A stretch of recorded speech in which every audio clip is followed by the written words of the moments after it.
Destiny 2 is coming. The press boxes are sent out. The game is coming 5-ish months away. We're about to see that gameplay reveal. And I got some issues with Destiny 1. So my name is Drake Cummings. I have a background in game design, and I want to take a dive into Destiny.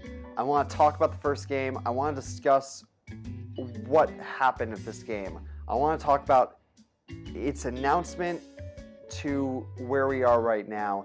So Destiny was supposed to kick off this generation. It was one of those games. It was one of those games that was supposed to be the next generation. It was proving the capabilities of their PlayStation 4s and their Xbox Ones. At the PlayStation 4 reveal event, this game closed the show. This is what Sony brought out at the very end to be like, and this is the PlayStation 4, Destiny. Destiny was a 10-year plan.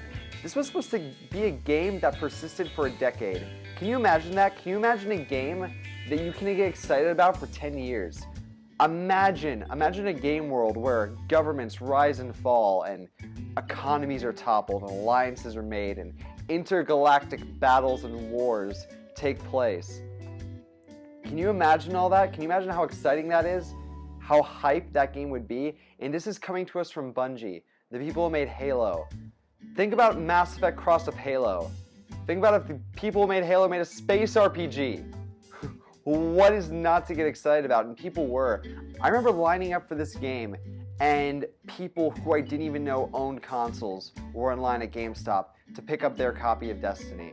It was exciting, and I got it home, and I don't know a single person who wasn't disappointed.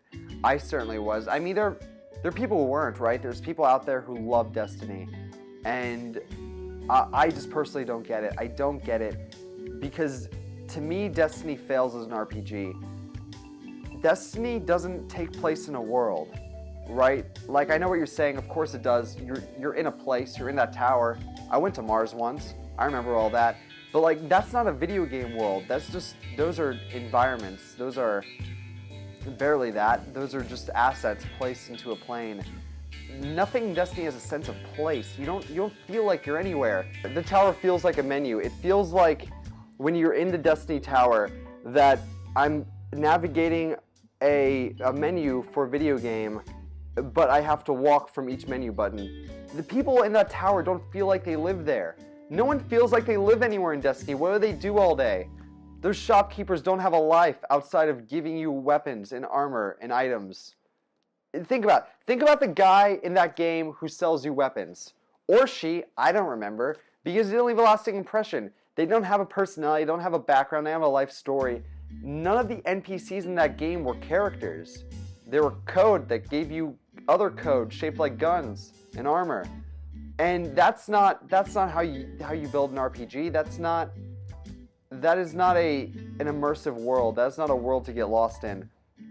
And nothing was persistent in the world. The tower felt so detached from the rest of the game, and each of the planets felt detached too.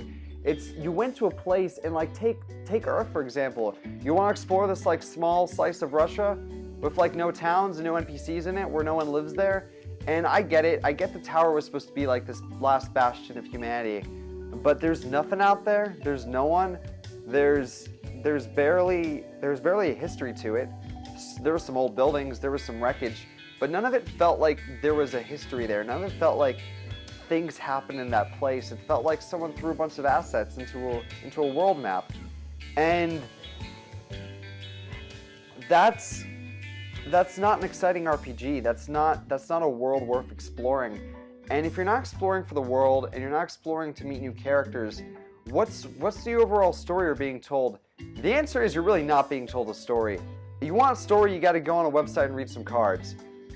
That makes no sense. I've never heard of that. I've heard of games where you learn about the lore by exploring the world. I love those games. Bloodborne, Dark Souls, yeah, that's great. I love games with lots of cutscenes and exciting cinematics. You get sign me up, some Metal Gear Solid, some Last of Us, Uncharted, it's great. I even played games where data logs work. Resident Evil 7, I love picking up those data logs. I love reading about the stuff. I love the newspapers and the letters written. Horizon? Yeah, I like finding those data entries sometimes in Horizon. You know, that works too.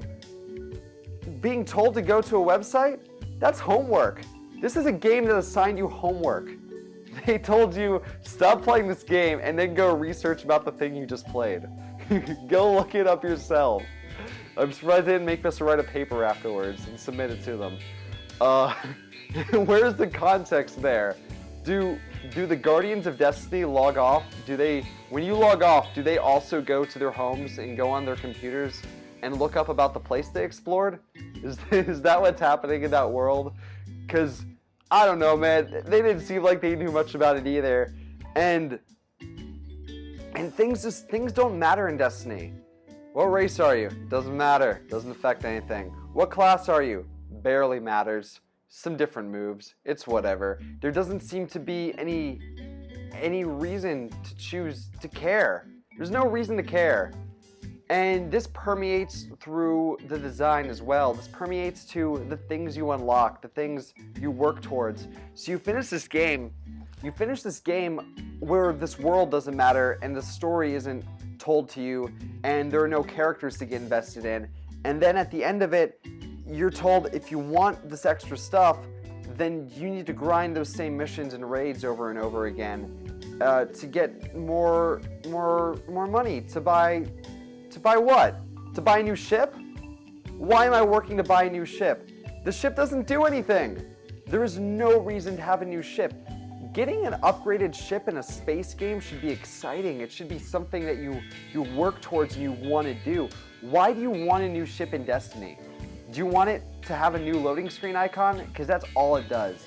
That is the only point to having a ship in that game. You can't explore it. You can't store things in it. There's no gameplay buff. There's no payoff to it. You get a new icon on the loading screen. It's one of the most expensive things in the game. Why? Why have a ship that doesn't matter? Why have a ship at all? Why don't you just teleport to different planets and stuff? I don't know. The design decisions in this game perplex me, and I don't know if they know. I don't know if Bungie knows that what they made is not an RPG. What they made is essentially, when you boil it down, a chat room. It's a chat room where you play a shooting game. It's like a shooting mini game in the background while you talk to your friends about like how work was that day and like how much school sucks. And the whole thing feels contrived. It doesn't feel like a Space Odyssey adventure. It doesn't feel like a journey worth going on when you get all done with it. And I mean, I guess some people loved it, right? Like, people are still playing it. People bought those expansions. I bought one of them. I thought it was going to change things. Taken King does not change things. It makes that game marginally better at best. And why should we be excited for a sequel of that? Why should we think that Destiny 2 is going to be the game that the first game wasn't? And it could be, right? Maybe that's why this is Destiny 2 and not the first game living for 10 years. Maybe they want to do that. Maybe they want to add those towns. They want to make a persistent world. They want to add those NPCs, those quests worth going on, those meaningful side quests, those stories worth hearing. Maybe they're taking that stupid card thing out. Maybe there are no more cards in this game. Maybe you learn things by playing it like every other video game. Maybe not. I don't know. We'll see at this gameplay event. We'll see at this press briefing that's happening in May. And I don't want us to get caught up in the hype again. I don't want us to believe things without proof. And I mean, maybe that was my fault. I extrapolated things where there was nothing to extrapolate. I read too much into those press briefings. I read too much into those trailers. And not this time. Destiny 2, I need to see those towns. I need to see those NPC interactions. If all I see is new planets and some cool graphics and maybe some new powers, it's not enough, Destiny. It's not enough. You have to be an RPG. It's time to be an RPG. And I mean, look, if you love that first game, if you love the chat room with the shooting game, that's fine, man. You know, it's a game. It's a way to spend your day. It's not the worst in the world. I've played worse. it controls fine. It's whatever, but it's not all it could have been. Destiny is a missed opportunity, is what it is, and there's almost nothing more disheartening. I don't like Destiny 1 for a lot of reasons, but that's not what it has to be. It can be better. Destiny can be better. I want it to be better. Destiny 2, give me that world. Give me a world worth exploring. Give me that space odyssey. Thanks for watching.